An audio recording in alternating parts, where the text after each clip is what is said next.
Hello, good morning students.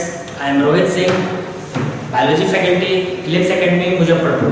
हम लोगों ने लास्ट टॉपिक अपना चैप्टर क्लास 12 का जो है वो देखा था, ह्यूमन हेल्थ एंड डिजीज देख रहे थे। ठीक है, ह्यूमन हेल्थ एंड डिजीज में हम लोगों को जो टॉपिक देखना है वो हम लोग का आज का टॉपिक है, दो डिजीज के बारे में आप लोग को रह गया था पढ़ाना, जिसके बारे में मैंने आपको बताया था कि एड्स और कैंसर। सारा डिजीज मैंने बता दिया था, ठीक है, लेकिन ये दो टॉपिक जो मैंने बोला था एंड में आपको बताऊंगा। हम लोगों ने लास्ट टॉपिक में ड्रग्स, एब्यूजिंग, एल्कोहलिज्म, ये सब हम लोगों ने देखा था। तो आज हम लोग का टॉपिक जो है वो फर्स्ट टॉपिक हम लोग देखते हैं एड्स। अब जैसे कुछ पॉइंट्स हैं, ध्यान से आपको सुनना भी है, ठीक है। जब तक आप सुनेंगे नहीं तब तक आपका वो पॉइंट्स क्लियर नहीं होगा, ठीक है। तो जो हम लोग का फर्स्ट पॉइंट है एड्स के लिए, वो समझना है कि एड्स जो होता है इसका स्टैंडर्ड फॉर्म क्या है। तो एक्वायर्ड इम्यूनोडेफिशिएंसी सिंड्रोम, हम लोग का इसका स्टैंडर्ड फॉर्म क्या है, acquired immunodeficiency syndrome.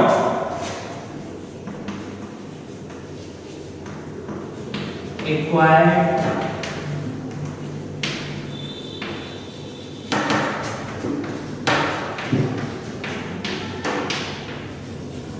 Deficiency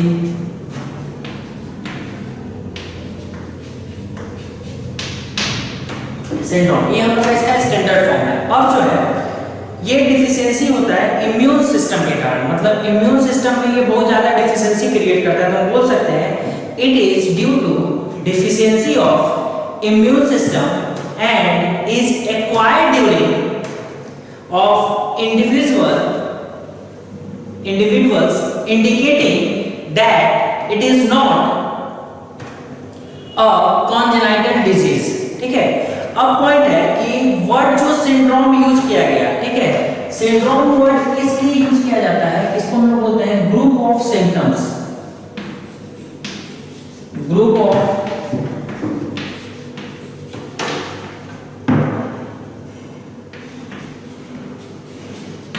symptoms के कारण इसका वर्ड यूज किया जाता है हम लोग का सिंड्रोम, ठीक है।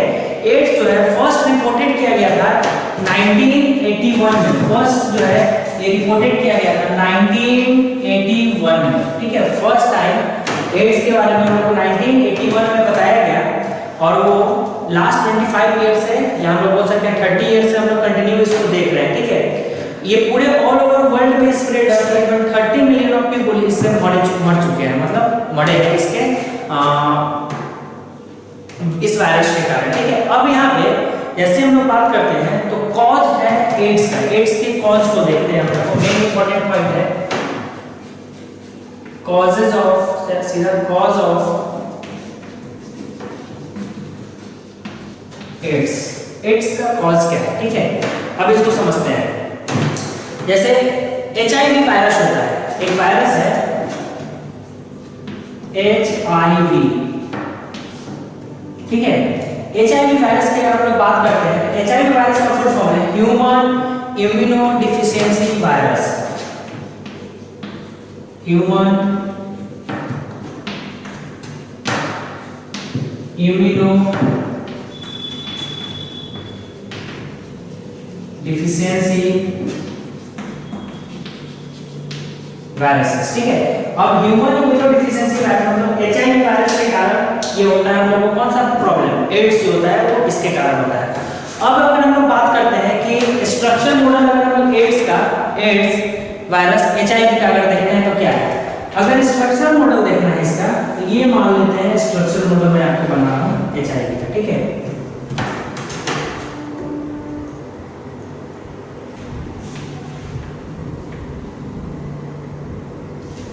ये स्ट्रक्चर मॉडल में इसकी बात करते हैं तो ये वायरस है,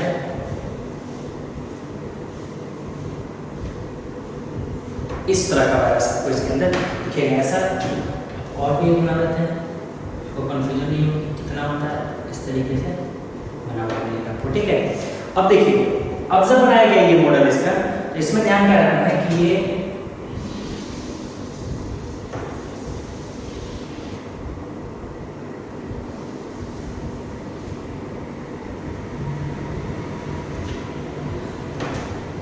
अब इसके ऊपर ये जो, क्योंकि ये वायरस जो है इसमें प्रोटीन कोड आपको लगा हुआ मिलेगा।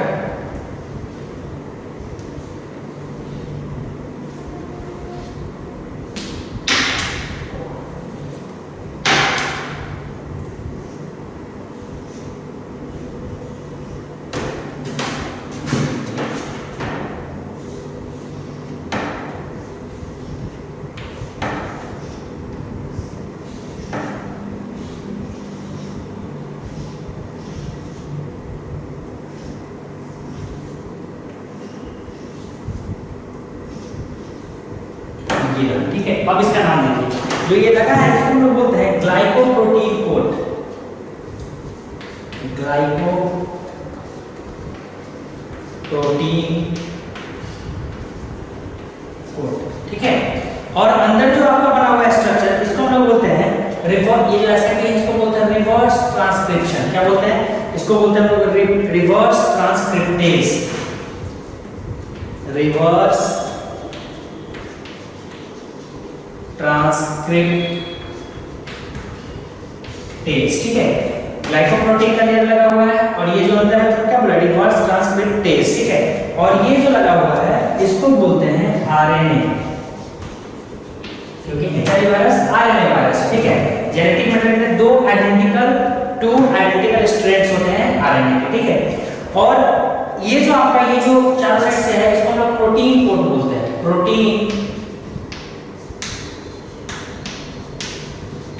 प्रोटीन कोड, तो ये हमारा एचआईवी वायरस का स्ट्रक्चर है, ठीक है। और ये जो डार्क लेयर बनाया हुआ है इसको हम लोग इनवेलप बोलते हैं। इनवेलप, ठीक है। तो this is the structure of HIV virus. इसको बोलते हैं structural model of AIDS virus HIV, ठीक है। अब ये जो है कॉज क्या क्या है, ठीक है। तो आप ध्यान से पॉइंट को सुनते चलोगे, आपको कॉज के बारे में पता चलते चलेगा। फर्स्ट कॉज हम मतलब नॉर्मली पॉइंट समझते हैं कि एक्वायर्ड इम्यूनोडेफिशिएंसी सिंड्रोम जो है, ठीक है, ये कॉज करता है by the virus that can be passed on from one person to another, chiefly during sexual contact or through sharing of intravenous drugs, needles and syringes, ठीक है। यानी कि हम syringe का यूज, ड्रग्स का यूज, इंट्रावेनस ड्रग्स का use और sexual contact करते हैं पर्सन टू पर्सन, तो उससे कौन सा वायरस होता है? उससे एचआईवी वायरस होता है, ठीक है। अब आया पॉइंट कि एड्स जो है इसका फुल फॉर्म बता चुका हूं आपको मैं, एक्वायर्ड इम्यूनोडेफिशिएंसी सिंड्रोम। ये एक रेट्रो वायरस से होता है। किससे होता है? Retro virus. उस रेट्रो वायरस को हम लोग बोलते हैं एचआईवी वायरस, जिसका फुल फॉर्म है ह्यूमन इम्यूनोडेफिशिएंसी वायरस, ठीक है। ये रेट्रो वायरस जो है, रेट्रो वायरस का मतलब आरएनए, ठीक है। ये आरएनए को हम लोग हेरिडिटरी मटेरियल भी बोलते हैं, ठीक है। तो this RNA can replicate via DNA copies. ये आरएनए वायरस जो है वो रेप्लिकेट करता है किसके थ्रू? डीएनए कॉपीज के थ्रू। तो दैट्स मींस हम लोग बोल सकते हैं कि जो भी ये वायरस है उसके पास अमेजिंग कैपेबिलिटी होती है, ठीक है। क्या कैपेबिलिटी होती है? दिस वायरस है amazing capability or ability of making RNA copy of themselves, which can be recopied to make double strand DNA and these DNA copy can be integrated randomly into the one of the chromosome of host DNA, ठीक है। मतलब ये randomly replicate करता है अपने host DNA के अंदर और पॉसिबिलिटी करता है रिवर्स ट्रांसक्रिप्शन का, और that's why the copying of RNA to DNA is done by the enzyme RNA dependent DNA polymerase. मतलब ये जो कॉपी करता है वो किसके कारण, कौन से एंजाइम से करता है? आरएनए डिपेंडेंट डीएनए पॉलीमरेज, और इसी को हम लोग बोलते हैं रिवर्स ट्रांसक्रिप्टेज। तो इसके अंदर लिखा है आपको कि रिवर्स ट्रांसक्रिप्टेज एंजाइम प्रेजेंट होता है, ठीक है। मतलब कहने का होगा कि आरएनए से क्या बनाता है? हम बोल सकते हैं कि आरएनए चैप्टर नंबर 6 में आपको पढ़ने को मिलेगा, molecular basis of N attach में, आरएनए से डीएनए बनाता है, ट्रांसक्रिप्शन। शॉर्ट में क्या मैंने ट्रांसक्रिप्शन करता है, आरएनए से डीएनए बनाता है। ठीक है, इसका अदर नेम भी बहुत सारा रखा गया था स्टार्टिंग में। ठीक है, अदर नेम क्या क्या रखा गया कि एड्स वायरस का दूसरा नाम एचआईवी रखा गया, एचआईवी थर्ड भी रखा गया, एचआईवी, इसका क्या क्या नाम रखा गया? एक तो इसका नाम रखा गया आपको एड्स, फिर एक नाम रखा गया एचआईवी, एक नाम रखा गया एचआईवी थर्ड। अलग अलग तरीके, अलग अलग बहुत सारा नाम साइंटिस्ट ने दिया। इसको हम लोग नाम एलएवी भी रखते हैं। ठीक है, एलएवी सब का मतलब एक ही है, जो मतलब एड्स जो इसका मीनिंग हुआ। ठीक है, इसका एब्रिविएशन की अगर बात करते हैं तो एचआईवी एड्स का एब्रिविएशन आपको पता है, एचआईवी का पता है। ये जो एचआईवी थर्ड है इसका एब्रिविएशन फॉर्म है human T lymphotropic virus, human T lymphotropic virus type 3, human, ठीक है, टी लिम्फोट्रिक वायरस टाइप 3। ठीक है, और एलएवी का फुल फॉर्म है lymphadenopathy, lymphadenopathy associated virus, lymphadenopathy associated virus. ठीक है, मेन जो आपको समझना था कॉज में, वो उसका कॉज का सबसे बड़ा कारण क्या है? एचआईवी। इसी के कारण एड्स जो है वो होता है पर्सन टू पर्सन। अब इन्फेक्शन बाय एचआईवी हम लोग देखते हैं क्या है पॉइंट। आप सुनेंगे, अब इतना लिखना मुश्किल है तो आप ध्यान देंगे कि इन्फेक्शन बाय एचआईवी, ठीक है, तो एचआईवी क्या करता है? ये सेलेक्टिवली इन्फेक्ट करता है and kill T helper cell. ये सेलेक्टिवली इन्फेक्ट करेगा और टी हेल्पर सेल को किल करता है। ठीक है, कहने का मतलब हो गया कि depletion of T helper cell begin the acquired immune response to the body.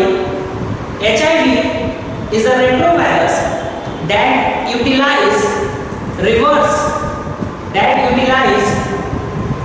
reverse transcriptase to produce DNA copy of RNA gene.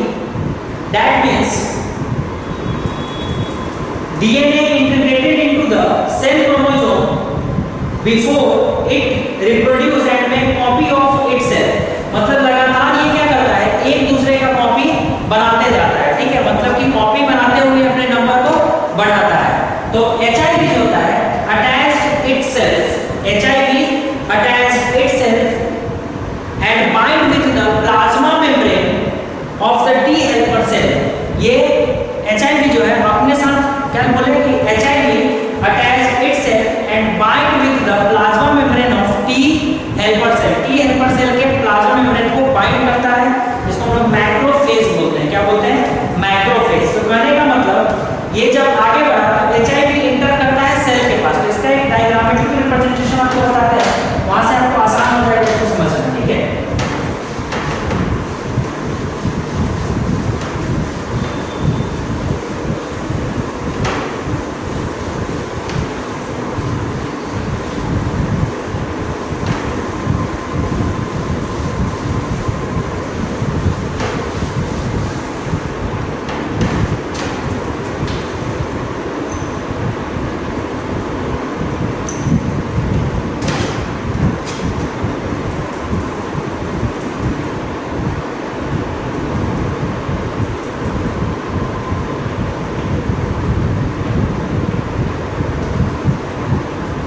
Viral protein. ठीक है, किस चीज का कोड है? अंदर जो है आपका वो रेट्रोवायरस है। ठीक है, अंदर क्या है? रेट्रोवायरस है, वो कवर्ड है वायरल प्रोटीन कोड से। ठीक है, अब जैसे रेट्रोवायरस वायरल प्रोटीन कोड से ये रहेगा तो इसको हम लोग आगे समझते हैं। ठीक है, अब जो है ये क्या करेगा? वायरल आरएनए कोर बनाएगा। ठीक है, वायरल आरएनए, इसको लिखेंगे वायरल आरएनए कोर, क्योंकि लगातार ये क्या करेगा? अपने आप को रिप्रोड्यूस करेगा, यानी कि हम लोग देख रहे हैं रिप्रोडक्शन ऑफ एचआईवी, कैसे वो रिप्रोडक्शन करता है।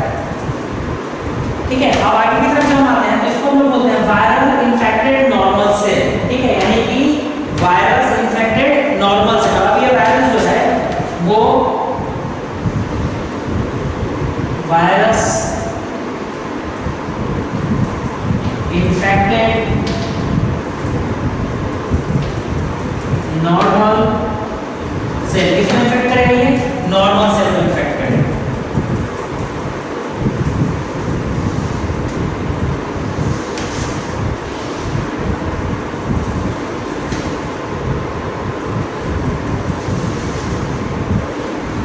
अब ये वायरस जो है आगे आया और ये आपका एनिमल सेल, ये जो बॉक्स मैंने बनाया है मान लो एनिमल सेल, अब ये इसको इन्फेक्ट करेगा, ठीक है। अब जैसे ये अंदर आएगा तो अंदर आता है, ये कौन सा है? ये एनिमल सेल का प्लाज्मा मेम्ब्रेन है। मैं बना दूं तो उसका पूरा इसका पॉइंट बताता हूं। प्लाज्मा मेम्ब्रेन, ठीक है।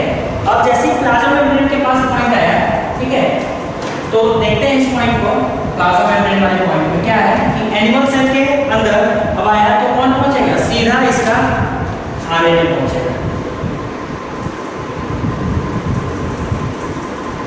ठीक है। अब ये आरएनए इसके अंदर इन किया, ठीक ना। तो इसको हम लोग बोलते हैं viral DNA is produced bye reverse transcriptase. Viral DNA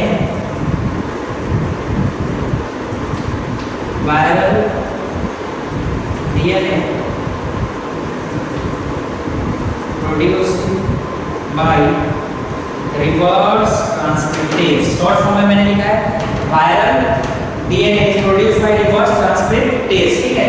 अभी अपना आगे की तरफ प्रोसेस करेंगे। वायरल डीएनए ये बन ही चुका है। वायरल आरएनए जो था वो क्या किया गया था? इंट्रोड्यूस इनटू द सेल, जैसे आया प्रोटीन को हटा और सब क्या बचा? अब ये viral DNA produced bye reverse transcriptase, अपना ये डीएनए प्रोसेस आगे की तरफ बता रहा है, ठीक है। अब ये जो डीएनए है आपका, अब ये क्या करेगा? इन्फेक्ट करेगा, ठीक है। किसको इन्फेक्ट करेगा?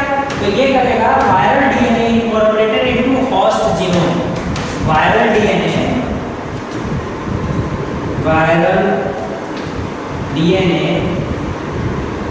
incorporated into host genome. किसके अंदर इंकॉर्पोरेट किया? ये होस्ट जीनोम के अंदर इंकॉर्पोरेट किया। तो आपका मान लीजिए ये होस्ट जीनोम बना हुआ है, ये होस्ट जीनोम बना हुआ है, ठीक है। जैसे ही इसके अंदर ये इंकॉर्पोरेट किया, ठीक है, इंकॉर्पोरेट करते हैं। अब इसके अंदर ये न्यूक्लियस का पार्ट है, इसके अंदर क्या बना हुआ है? डीएनए बना हुआ है, डीएनए बना हुआ डीएनए है और ये क्या है? न्यूक्लियस। तो हम लोग पता है कि न्यूक्लियस के अंदर ये सारे पार्ट होते हैं। जैसे ये जीनोम के ऊपर काम करता है, ठीक है, तो क्या करेगा कि new viral DNA is produced by infected cell. अब यहां से न्यू वायरल डीएनए प्रोड्यूस करेगा, लिखते हैं यहां पे new viral DNA produced by infected, ठीक है। New viral DNA produced by क्या लिखे? Produced by infected cell. Infected cell के थ्रू न्यू वायरल डीएनए का क्या करेगा? फॉर्मेशन करेगा। तो मान लीजिए न्यू वायरल डीएनए का फॉर्मेशन हो गया, ठीक है। इन्फेक्टेड बाय जैसे प्रोड्यूस किया न्यू वायरल डीएनए का फॉर्मेशन हुआ, तो फॉर्मेशन के बाद ये क्या करेगा कि न्यू वायरस आर प्रोड्यूस, नया वायरस प्रोड्यूस होगा। कैसे नया वायरस प्रोड्यूस होगा? तो मान लेते हैं इस प्रोसेस में यहां बता रहा हूं 1 2 3 बनाते हैं, 1 2 3। इसको बोलते हैं न्यू वायरल डीएनए। क्या बना? न्यू वायरल डीएनए बना। अब ये न्यू वायरल डीएनए जो प्रोड्यूस हुआ है, न्यू वायरस आर प्रोड्यूस बोल सकते हैं। डीएनए छोड़ दीजिए, इसको बोलेंगे न्यू वायरस आर प्रोड्यूस्ड। ध्यान से देखिएगा, पॉइंट आपको एक बार रिपीट करेंगे समझ में आएगा। और new virus can infected other cell, और ये जब बाहर निकलेगा दूसरे के पास जाएगा तो न्यू वायरस क्या बोलेंगे? New viruses can infect other cell. अब पॉइंट समझिए, आपके पास प्रोटीन कोड वाला आरएनए वायरस था, रेट्रोवायरस था, ठीक है। ये वायरल आरएनए कोड जो है वो इन्फेक्ट करेगा नॉर्मल सेल को। तो ये आगे आया और किसके पास पहुंचा? एनिमल सेल के प्लाज्मा मेम्ब्रेन को बाइंड किया। बाइंड करते ही प्रोटीन कोड बाहर आ गया, अंदर कौन पहुंचा? डीएनए बन के पहुंचा। मतलब आरएनए से इसका ट्रांसक्रिप्शन हो गया, रिवर्स ट्रांसक्रिप्शन। किसके कारण? आरएनए डिपेंडेंट डीएनए पॉलीमरेज, जिसको हम लोग रिवर्स ट्रांसक्रिप्टेज बोलते हैं। अब ये डीएनए बना, डीएनए क्या कर रहा है? Viral DNA produce bye reverse transcription. और अपना वायरल डीएनए, ये वायरल डीएनए जो न्यूक्लियस थे जो कि क्या थे, नॉर्मल थे, तो उसी में ये इंटर थे, बल्कि viral DNA incorporated to host genome, host के जीनोम में इनकॉर्पोरेट किया, और फिर जब वो उसके अंदर पहुंचा तो वहां ये क्या करता है कि new viral DNA produce by infected cell, infected cell के थ्रू न्यू वायरल डीएनए का फॉर्मेशन होता है, और न्यू वायरल डीएनए फिर आगे जाके न्यू वायरल क्या करता है, न्यू वायरस आप प्रोड्यूस, नया वायरस प्रोड्यूस करता है। अब यही वायरस फिर आगे जाएगा, 3 बना एज फॉर एग्जांपल, तो 3 नए सेल को डिस्ट्रक्ट करेगा, फिर वो 3 नया बनाएगा, इसी तरह से चलते रहता है। तो वही पॉइंट है कि पॉइंट वाइज समझिएगा सब। पहला इन्फेक्शन बाय स्टेट में क्या लिखे, इन्फेक्शन बाय एचआईवी में पहला स्टेप है आपका एचआईवी अटैच इट सेल्स, ध्यान से सुनते चलेंगे, डायग्राम को देखेंगे, ठीक है। HIV attach it cells and bind with the plasma membrane to T helper cell and HIV enter the cell and use a special enzyme called reverse transcriptase to make DNA copy called cDNA of its genetic material।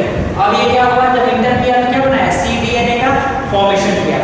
These single strand replicate and produce double strand, ये single strand produce हुआ और क्या बनाया, double strand का formation किया। Okay, now double strand viral integrate into host cell DNA where it direct the production of viral RNA, और ये आगे बढ़ेगा और क्या करेगा, वायरल RNA का प्रोडक्शन करेगा। Each strand of viral RNA bring about synthesis of viral protein, और हर strand viral RNA का viral protein बनाएगा।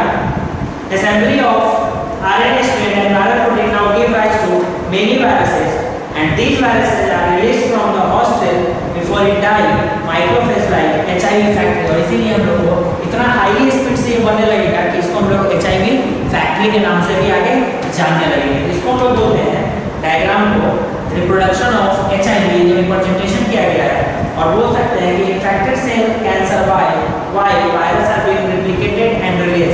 इन्फेक्टेड सेल तभी सर्वाइव करेंगे जब वायरल सेल प्रोड्यूस होगा और वहां से रिलीज होगा।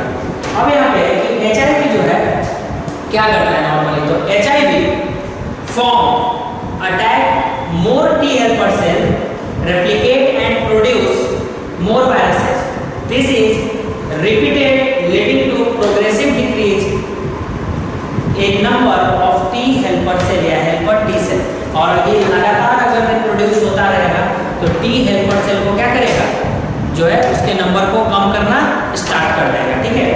साइन और सिम्टम्स क्या है, अगर किसी को एड्स होता है तो उसका साइन और सिम्टम्स क्या है, तो फर्स्ट पॉइंट आपको समझिएगा, इसका साइन और सिम्टम्स जो है वो क्या है कि स्वेलन लिम्फ नोड में स्वेलन होने लगेगा, एंड फीवर।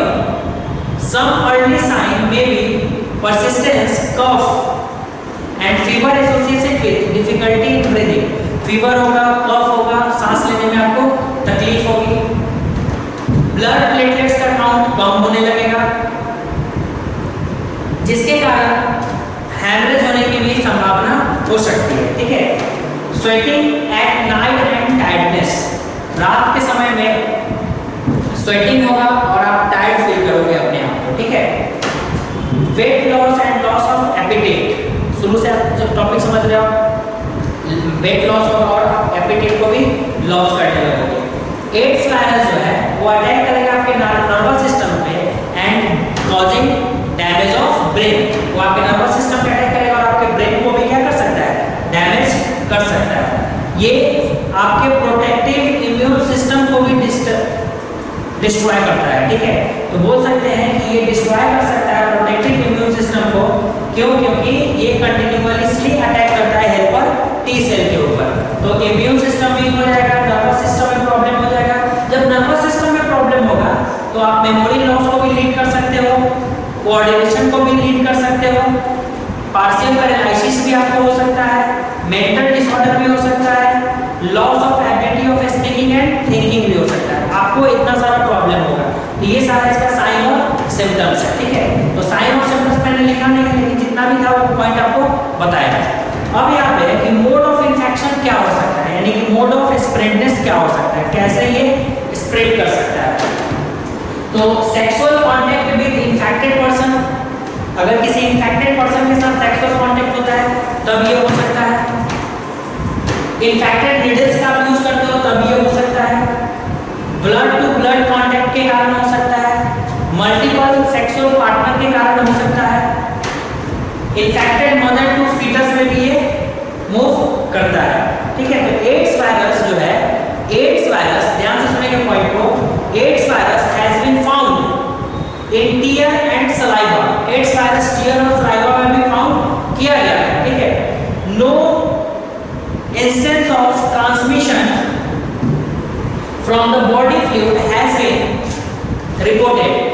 तो हम एक स्टेटमेंट बोल रहे हैं, ध्यान दीजिएगा। Although AIDS virus has been found in tear and saliva, no instance of transmission of from these body fluid has been reported. these there is no longer danger of infection with AIDS virus by casual social contact or by sharing cup, towels and foods. Also, there are no known cases of AIDS transmission by insect like mosquito और pets, मतलब कि mosquito वगैरह के काटने से भी इसका कोई अभी तक रिपोर्ट नहीं आया है। अब हाई रिस्क ग्रुप कौन कौन से है? High risk group, high risk group कौन कौन से ग्रुप जो होते हैं वो हाई रिस्क पे होते हैं, ठीक है। तो होमोसेक्सुअल मैन जो होंगे वो हाई रिस्क पे होंगे, ठीक है। बाइसेक्सुअल मैन जो होंगे वो भी हाई रिस्क पे होंगे, ठीक है, बिकॉज वो है multiple partner. Male and female intravenous drugs, जो मेल और फीमेल इंट्रावेनस ड्रग्स की यूजर है वो भी हो सकते हैं हाई रिस्क पे। रिपीटेड ब्लड ट्रांसफ्यूजन, जिस पर्सन का रिपीटेड ब्लड ट्रांसफ्यूजन होगा वो भी हाई रिस्क पे हो सकते हैं। Children born to HIV infected mother, वो बच्चे जिनकी माँ HIV इन्फेक्टेड है उन पे भी हाई रिस्क हो सकता है। प्रिवेंशन क्या है इसका, ठीक है, व्हाट इज द प्रिवेंशन या how to prevent HIV virus, ठीक है।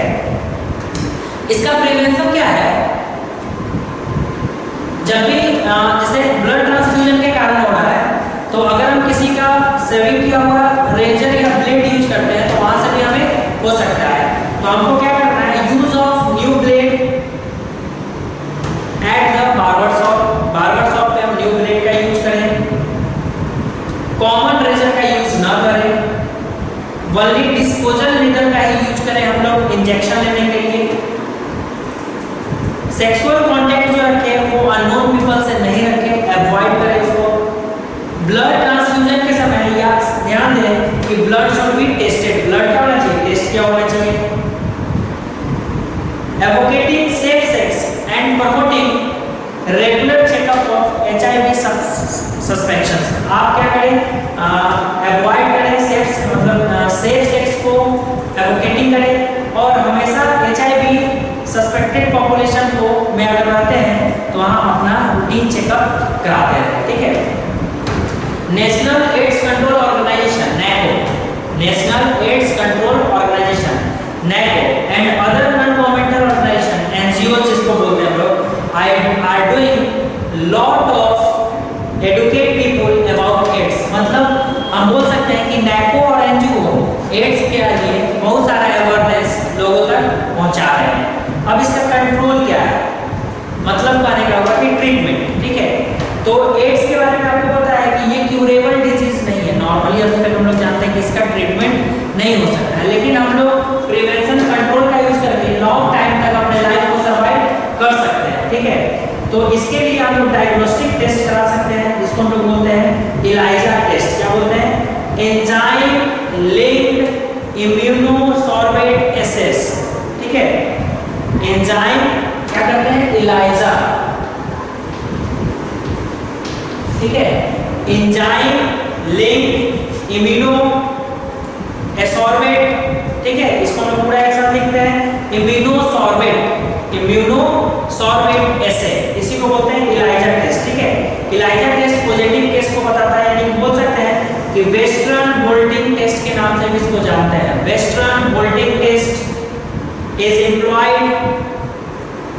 employed for confirmation of ELISA positive case, अब आया डिटेक्शन, इसके डिटेक्शन के अकॉर्डिंग हम लोग देखते हैं। तो पहला डिटेक्शन है वो इलाइजा से कर सकते हैं, इन्फेक्शन बाय इलाइजा टेस्ट, ठीक है। अब इलाइजा टेस्ट के बाद दूसरा है वेस्टर्न ब्लोट एसे, वेस्टर्न ब्लोट एसे, दो के थ्रू हम लोग इसके टेस्ट को चेक कर सकते हैं कि केस पॉजिटिव है या नेगेटिव है, ठीक है।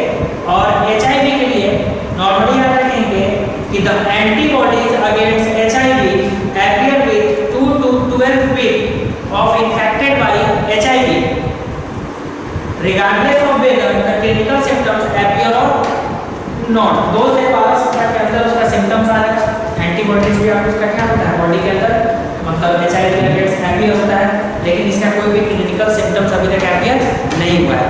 तो डिटेक्शन के लिए 2 यूज करना है हम लोग को, एक इलाइजा और दूसरा वेस्टर्न ब्लोट एसे। एक इलाइजा टेस्ट है और दूसरा वेस्टर्न ब्लोट एसे का यूज करके हम लोग इस काम को कर सकते हैं, ठीक है। ब्लड सीरम के सैंपल से इसका हम लोग टेस्ट करते हैं। तो इतना सारा था हमारा एड्स के अकॉर्डिंग।